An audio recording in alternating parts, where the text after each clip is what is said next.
We are living in an age of violence. Our senses are bombarded by violence in the news, music, television, and other media outlets. Many people are the target of violence. The victims that most touch our hearts are women and children. It is true that men are also victims of abuse and violence, but in smaller numbers, which may be due to lack of reporting. Regardless of who the victim is, domestic or family violence is incompatible with God's plan for the human family. Domestic violence includes physical abuse, sexual abuse, and emotional abuse. There is no hierarchy of abuse, each one is destructive. Physical abuse may include behaviors such as pushing and kicking, and it can escalate into more harmful attacks. While it can start with minor bruising, it could end in murder. Sexual abuse can include inappropriate touching and verbal remarks. Rape, molestation, and incest are also included in this category. Emotional abuse includes behaviors that consistently degrade or belittle the individual.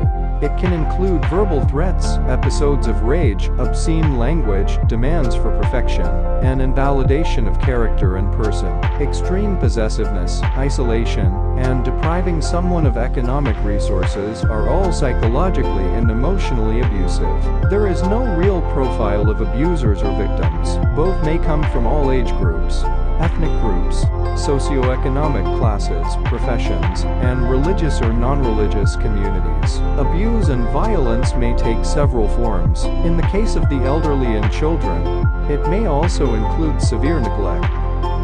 The victims. In the United States of America, 1 in 4 women will experience domestic violence, also known as intimate partner violence, during her lifetime. Women are more likely than men to be killed by an intimate partner. Women between the ages of 20 and 24 are at the greatest risk of becoming victims of domestic violence. Every year, 1 in 3 female homicide victims is murdered by her current or former partner.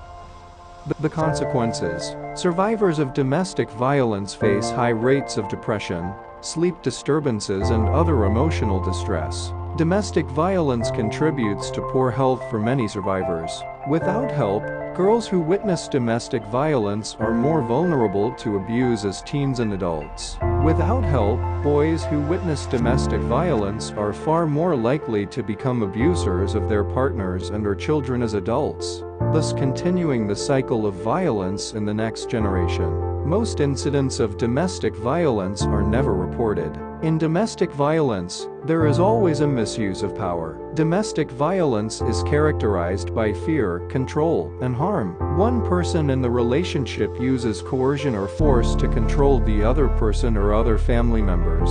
The abuse can be physical, sexual, or emotional. There are several reasons why abusers or batterers may choose to abuse their power. He thinks it is his right, that is, part of his role.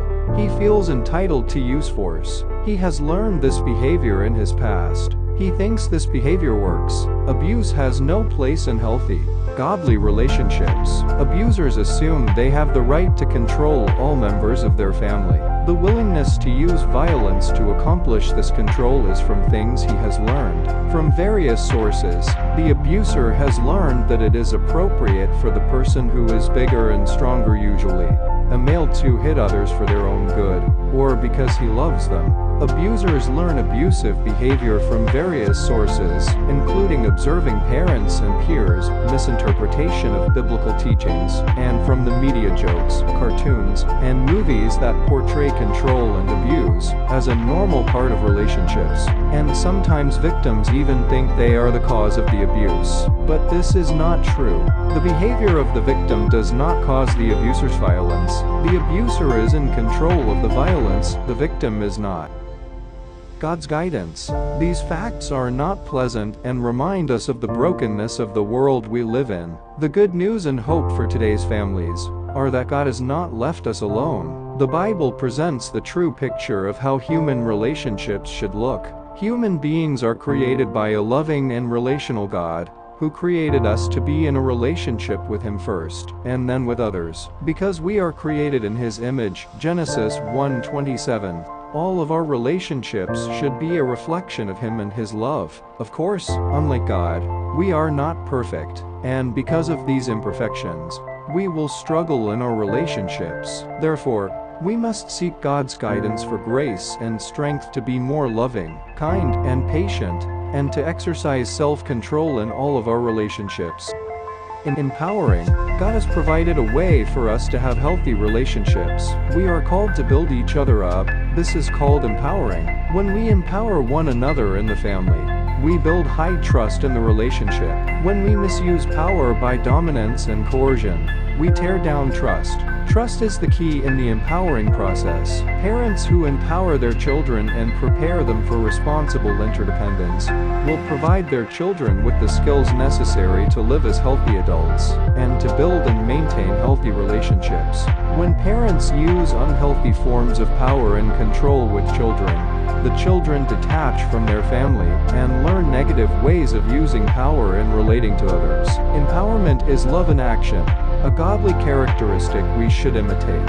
If we are able to practice empowerment in our families, it will revolutionize the view of authority in our homes. Coercion and manipulation are the opposite of empowerment. They are a distortion of what true power is. Empowerment is about mutuality and unity. Love and grace. God's love and grace give us the power to empower others. When mutual empowerment occurs among family members, each will grow exponentially in humility and love. Truly, family members will begin to grow more into the likeness of Christ, and His power is promised to us as we seek to have healthy relationships. Many today find themselves outside of this model of healthy family relationships. In homes where abuse has infiltrated, we encourage you starting today to strive toward making your home and relationships abuse-free. We beg you to recognize the abuse and to seek counsel and professional help as soon as possible to begin the healing process. This step will bring greater hope to your family today.